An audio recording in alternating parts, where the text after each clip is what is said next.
Hello students. तो मैं अमित प्रकाश आप सबका स्वागत करता हूं अपने यूट्यूब चैनल फीमैट कंसेप्ट पर।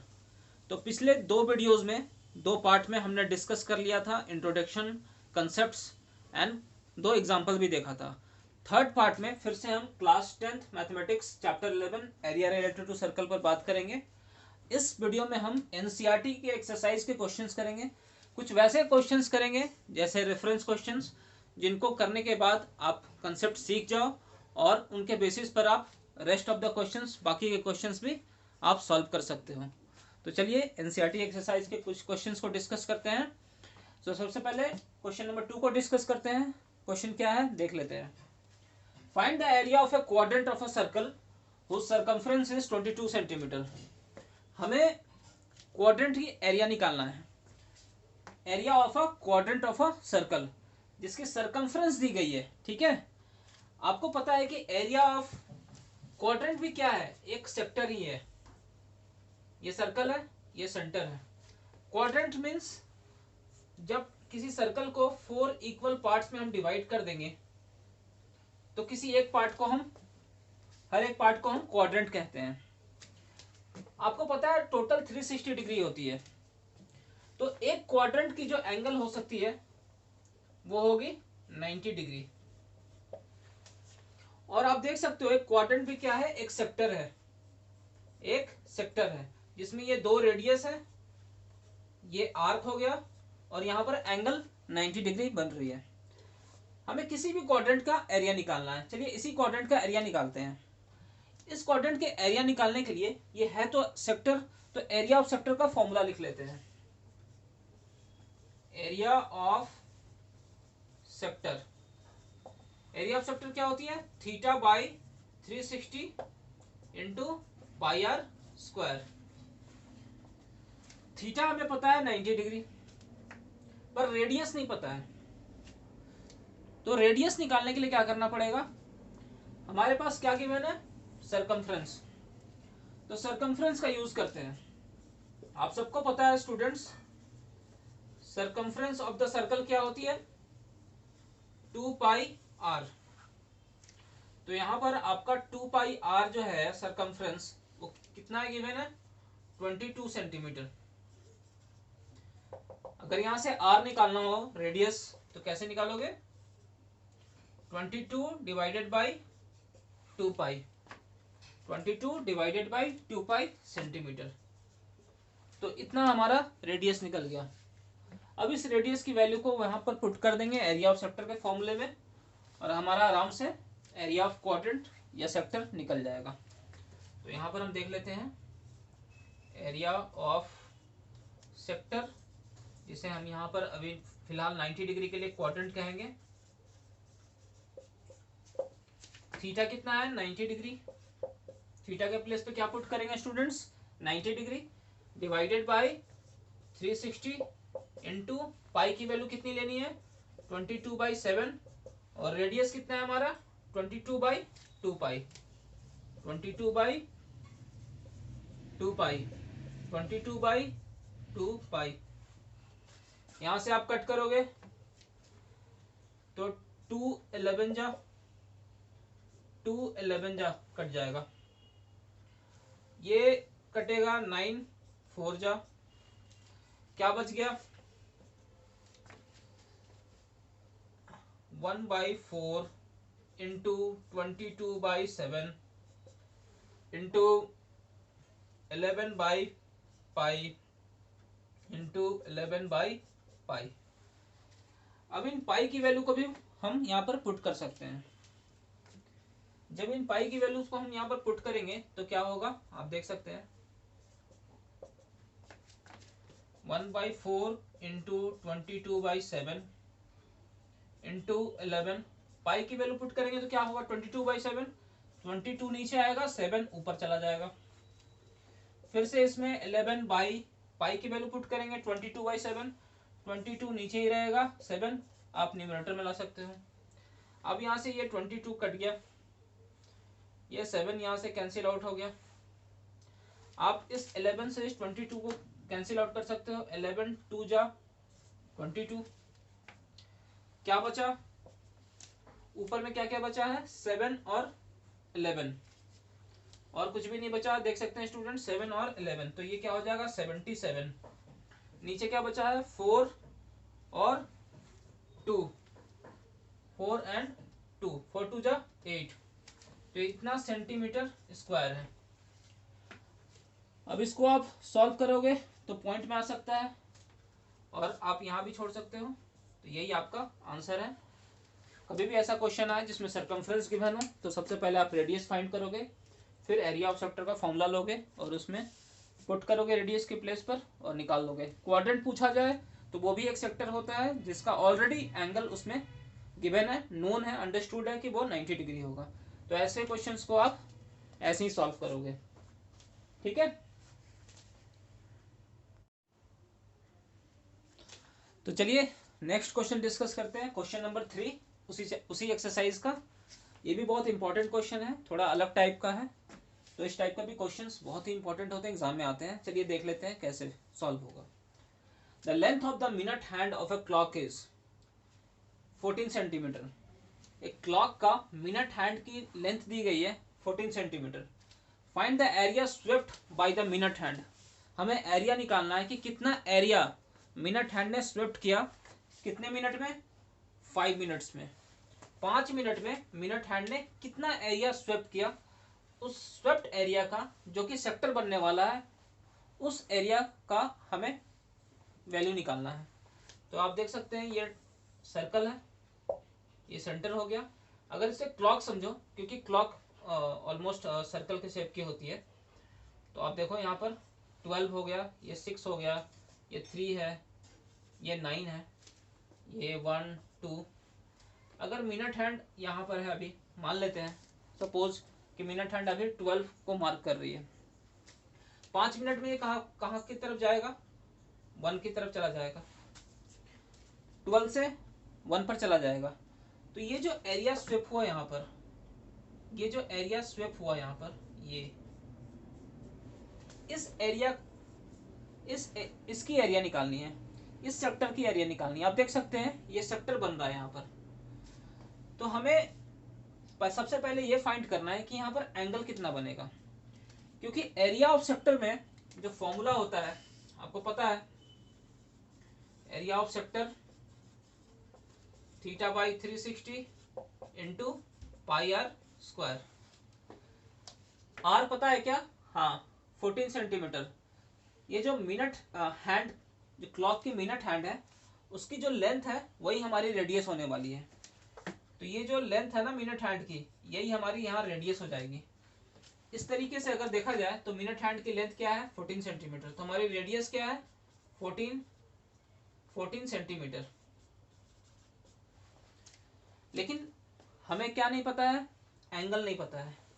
ये जो एंगल है यहाँ पर थीटा, जो मुझे चाहिए फॉर्मूले में, ये एंगल नहीं पता है, तो मुझे एंगल निकालना है। एंगल कैसे निकालेंगे, हम यहाँ पर भी एक रिलेशनशिप इस्टेब्लिश करते हैं और यूनिटरी मेथड लगाएंगे, और इसकी वजह से हम इस तरीके से एंगल फाइंड कर लेंगे। आप देख सकते हैं कि मिनट हैंड पूरा का पूरा एक चक्कर, एक रिवॉल्यूशन कितनी देर में लगाता है, 1 घंटे में। तो 1 आवर में कितना डिग्री कंप्लीट कर लेता है, एक साइकिल पूरा, मतलब 360 डिग्री। मिनट हैंड 1 घंटे में 360 डिग्री कंप्लीट करता है।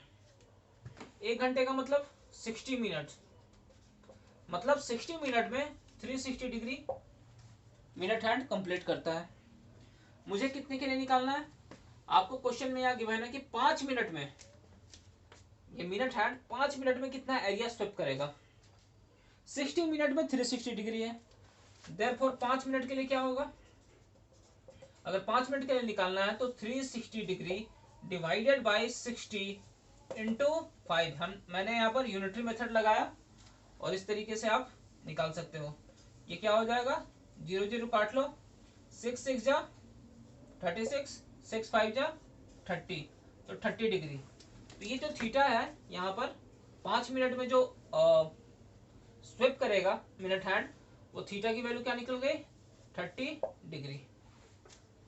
ठीक है, अब मेरे पास थीटा भी है, रेडियस भी है, इस फॉर्मूले में पुट करके मैं आंसर निकाल सकता हूँ। चलिए पुट कर देता हूँ। थीटा के प्लेस पर 30 डिग्री डिवाइडेड बाई 360, पाई की वैल्यू 22/7, आर की वैल्यू कितनी है 14। आप इसे कट करोगे 7 2 जा 14, 0 0 कट गया, 3 12 जा 36, 22 divided by 12 into 2 into 14, 22 2 into 14 divided by 12, 2 6 जा 12, 2 3 जा 12, 2 7 जा 14। तो इस तरीके से क्या आ गया 22/7, 22 इंटू 7/3। अब इनको मल्टीप्लाई करोगे तो क्या होगा 154 डिवाइडेड बाई 3, 7 2 जा 14, 7 2 जा 15, 14 प्लस 1 15, 154/3 सेंटीमीटर स्क्वायर। ये आपका एरिया होगा, जितना एरिया 5 मिनट में मिनट हैंड ने स्वेप किया है। तो अगर ये मिनट हैंड वाले या आर हैंड वाले क्लॉक वाले क्वेश्चंस आते हैं जिसमें आपको एंगल निकालना है, तो आप इस तरीके से रिलेशनशिप स्टैब्लिश करोगे, एंगल निकालोगे, फिर से फॉर्मूले में पुट करोगे और आंसर लेकर आओगे। तो इस तरीके के क्वेश्चन को ऐसे ही सॉल्व करेंगे। तो उसी एक्सरसाइज का नेक्स्ट क्वेश्चन डिस्कस करते हैं, क्वेश्चन नंबर 5। ये भी बहुत इंपॉर्टेंट क्वेश्चन है। क्वेश्चन है in a circle of radius 21 centimetre. एक सर्कल है जिसकी रेडियस 21 सेंटीमीटर है।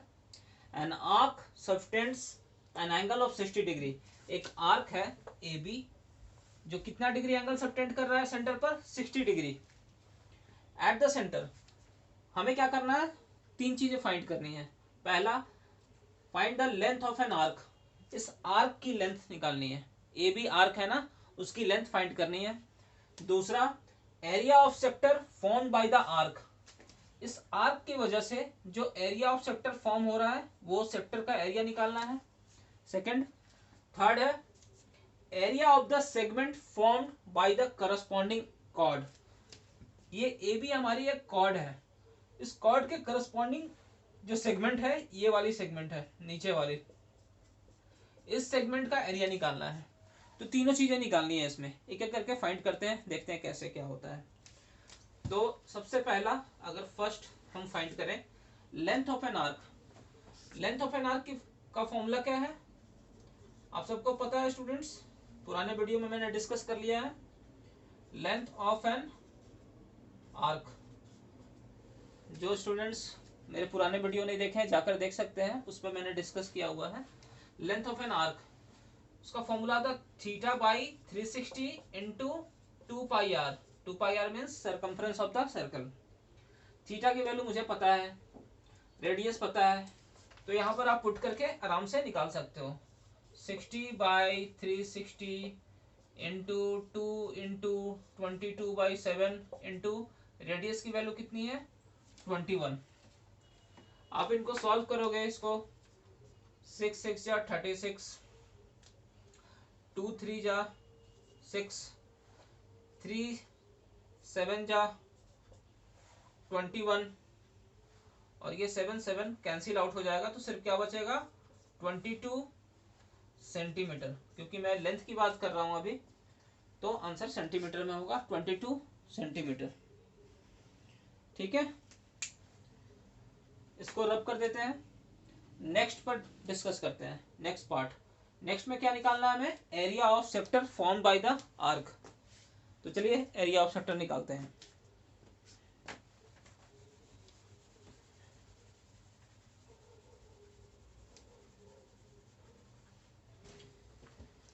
तो एरिया ऑफ सेक्टर का फॉर्मूला क्या है सबको पता है, area of sector theta by 360 into πr square. यहाँ पर भी सारी वैल्यूज पुट कर दो, 60/360 इंटू 22/7, रेडियस की वैल्यू 21 21, 7 3 जा 21, 6 6 6 से कट गया, 6 6 जा 36, 3 2 जा 6, 2 11 जा, तो आपका क्या बच गया, सिर्फ ऊपर में 11, नीचे कुछ भी नहीं बचा हुआ है, न्यूमरेटर में 11 है और 21 है। इनको मल्टीप्लाई करोगे तो क्या होगा, 11 इंटू 21 करके देख लो, 2 3 1 करके देखो, यहाँ पर 1 1 2 1 1,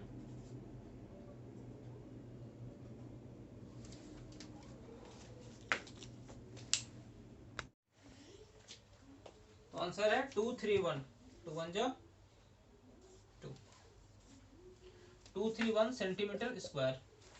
ये आपका एरिया ऑफ सेक्टर हो जाएगा। ठीक है, चलते हैं नेक्स्ट पार्ट पर। Third part, area of the segment formed by the corresponding art. ये कॉर्ड है ए बी, इसके नीचे का ये सेगमेंट का एरिया निकालना है।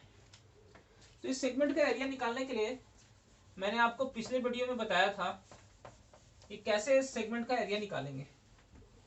सेगमेंट का एरिया निकालने के लिए क्या करना पड़ता है स्टूडेंट्स, एरिया ऑफ, अभी फिलहाल मुझे माइनर सेगमेंट निकालना है, area of minor segment equal to क्या होगा, सबसे पहले इस सेक्टर का एरिया निकाल लेंगे, बताया था मैंने आपको। इस सेक्टर का एरिया फाइंड कर लेंगे और इस सेक्टर के एरिया में से इस ऊपर वाले ट्रायंगल का एरिया को माइनस कर देंगे। अपने आप जो एरिया बचेगा वो इस सेगमेंट का एरिया होगा। तो area of sector, area of sector जो आप पहले ही फाइंड कर चुके हो, माइनस इस पूरे सेक्टर के एरिया में से ट्रायंगल का एरिया माइनस करना है, area of triangle A O B. ऐसा करने से मुझे एरिया ऑफ माइनर सेगमेंट मिल जाएगा। तो एरिया ऑफ सेक्टर, सेक्टर का एरिया हमने कितना फाइंड किया था, 231, अभी अभी ने फाइंड किया अभी भी। Area of sector 231 centimetre square. अब हमारे पास जो चैलेंज है क्या निकालना है, area of triangle AOB. Triangle का एरिया क्या होता है, half into base into height. हमारे पास अगर मैं इस ए बी को बेस लेता हूं तो इस ए बी की लेंथ मुझे पता नहीं है, और अगर ए बी को बेस लिया तो इस पर जो परपेंडिकुलर डिस्टेंस होगी ओ वर्टेक्स से ए बी तक, इसे ही हम परपेंडिकुलर कहेंगे, जो कि हाइट होगी। ये भी नहीं पता है, तो मुझे परपेंडिकुलर निकालना होगा और बेस भी फाइंड करना पड़ेगा। तो इसके लिए इन सबको हम रफ कर देते हैं और अलग से एरिया ऑफ ट्रायंगल निकालते हैं पहले, फिर इसमें पुट करते हैं। तो चलिए सबसे पहले इस ट्रायंगल को अलग से बना लेते हैं, इसकी डायग्राम को, सो दैट की समझने में आसानी होगी। यह है ट्रायंगल ओ ए बी, यहां पर हमारा 60 डिग्री और ये दोनों रेडियस हैं जो कि 21 और ये भी 21 सेंटीमीटर है। हम क्या करेंगे, यहां से एक परपेंडिकुलर ड्रॉ करेंगे सेंटर ओ से, और इस ट्रायंगल का वर्टेक्स ओ से हम एक परपेंडिकुलर ड्रॉ करेंगे ए बी पर, जिसको हमने डी नेम दिया।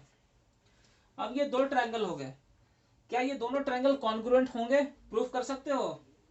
आप देखो इन दोनों ट्रायंगल को कैसे कॉन्ग्रुएंट प्रूफ कर सकते हैं। ये दोनों ही राइट एंगल ट्रायंगल है, राइट एंगल ट्रायंगल है, तो आप इन दोनों ट्रायंगल में जब देखोगे, in triangle O A D and triangle O B D, इन दोनों ट्रायंगल में दोनों तो राइट एंगल है।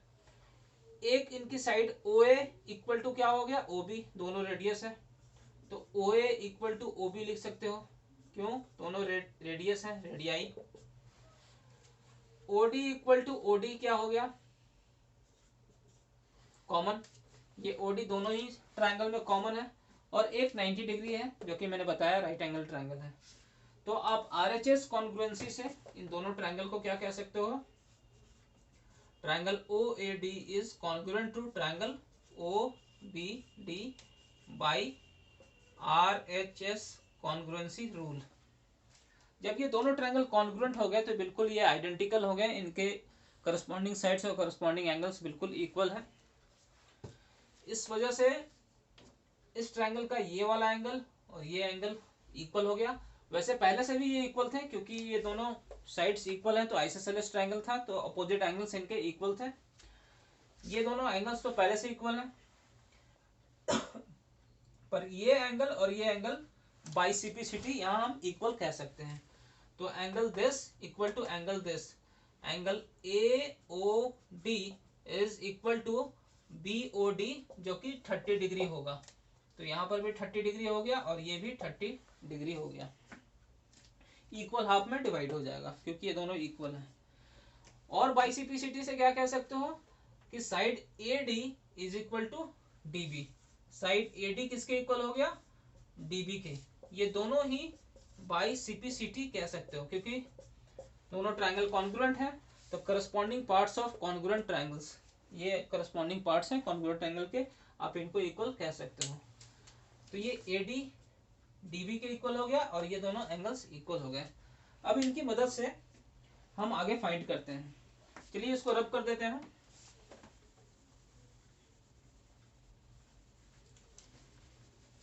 जैसा कि हमने देखा अभी, अब इस कोई भी एक ट्रायंगल उठा लेते हैं। तो चलो एक ओ ए डी ट्रायंगल को अलग से बना लिया, मैंने ड्रॉ कर लिया। ये 90 डिग्री है, ये एंगल यहाँ पर 30 डिग्री है।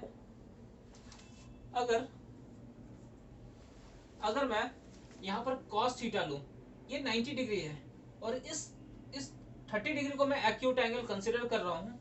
इसके करस्पॉन्डिंग परपेंडिकुलर कौन सा होगा? ये बेस होगा और ये 21 क्या है? हाइपोटेनस। तो अगर मैं cos थीटा देखूं, cos थीटा क्या होता है students? b by H, base by hypotenuse. Base क्या है हमारा? ओडी। हाइपोटेन्यूज क्या है? 21। थीटा क्या था? 30 डिग्री। तो cos 30 degree equal to OD by 21। Therefore OD equal to क्या होगा? 21 और cos 30 की वैल्यू क्या होती है? √3/2।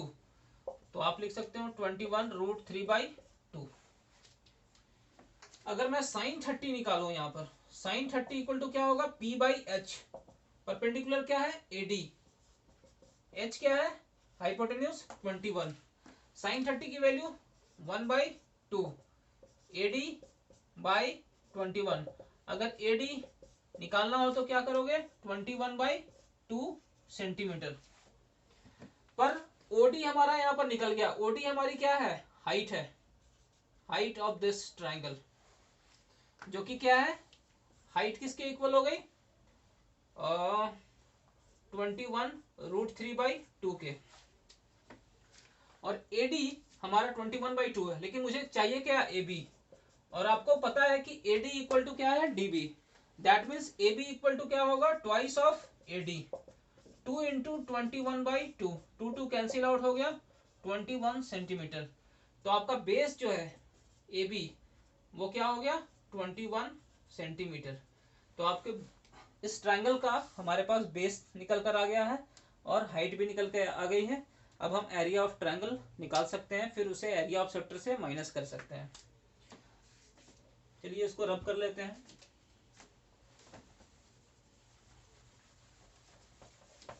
ऐसा करने से हमारे पास एरिया ऑफ ट्रायंगल आ चुका है। एक मैं ट्रिक बताऊंगा, इस क्वेश्चन में एक और ट्विस्ट भी है। आप डायरेक्टली भी निकाल सकते थे, पर पहले इस तरीके से हम सॉल्व कर लेते हैं, फिर मैं बताऊंगा कि कैसे आप डायरेक्टली भी फाइंड कर सकते थे एरिया ऑफ ट्रायंगल। स्पेशली इस क्वेश्चन के लिए था बस। तो area of segment, area of sector कितना था हमारे पास? 231 centimetre square area of sector था। उसमें से माइनस करोगे हाफ इंटू बेस कितना आया हमारे पास? 21। और हाइट कितनी आई? हाइट हमने क्या निकाल कर रखा है अभी? रूट, एक मिनट, हाइट को तो हाइट हमारे पास है 21√3/2, 21√3/2, ये हाइट हमारे पास थी।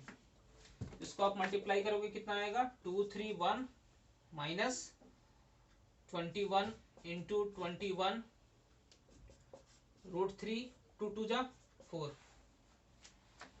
आप इसको सॉल्व करोगे तो आपका आंसर मिलने वाला है। पर आप इस ट्रायंगल का एरिया आप डायरेक्टली भी फाइंड कर सकते थे बिना डिटेल में गए, बट स्पेशली इस क्वेश्चन के लिए सिर्फ। क्यों? क्योंकि मुझे यहाँ पर एंगल कितना दिखाई दे रही है, 60 डिग्री। यहाँ पर आप देख सकते हो एंगल कितनी दिखाई दे रही है, 60 डिग्री। क्योंकि पता है कि ये ट्रायंगल क्या है, आइसोसेलेस है। ये दोनों साइड्स क्या है, इक्वल। तो इनके अपोजिट एंगल्स भी क्या होंगे, इक्वल। तो अगर ये 60 है और इन दोनों का भी इक्वल होना है तो ऑब्वियस सी बात है कि ये भी 60 होगा और ये भी 60 होगा। क्यों? क्योंकि एंगल सम प्रॉपर्टी के अकॉर्डिंगली इन तीनों को 180 होना है। तो अगर ये 60 है और ये दोनों इक्वल हैं तो इनको भी 60, इसको भी 60 होना पड़ेगा, सो दैट कि एंगल सम प्रॉपर्टी की वजह से ये 180 हो जाए।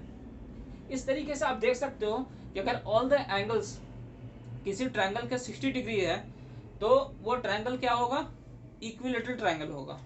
और इक्विलेटरल ट्रायंगल का एरिया अगर किसी बच्चे को डायरेक्टली याद है क्या होता है, √3/4 √3/4 where a is the side of the triangle। Equilateral triangle के सारे साइड्स भी क्या होते हैं, इक्वल होते हैं, where a is the side of the triangle। तो अगर ये फॉर्मूला भी तुम डायरेक्ट रखोगे तो भी आप आराम से निकाल सकते थे, स्पेशली इस क्वेश्चन के लिए सिर्फ। तो आप ये फॉर्मूला भी रखते हैं, √3/4 और साइड कितनी है, 21 है, तो 21 का स्क्वायर। तो भी आप देखोगे यही सेम रिजल्ट आएगा। इस क्वेश्चन को आप इस तरीके से भी सॉल्व कर सकते थे। आप इसको कैलकुलेट करोगे आपको आंसर मिल जाएगा। तो आज के इस वीडियो में इतना ही। मिलते हैं नेक्स्ट वीडियो में। वीडियो अगर अच्छा लगा हो तो कमेंट कीजिएगा, और अगर कुछ और भी डाउट हो किसी बच्चे को तो वो पूछ सकते हैं। तब तक के लिए चैनल को लाइक कीजिएगा, सब्सक्राइब कीजिएगा। मिलते हैं नेक्स्ट वीडियो में, बाय।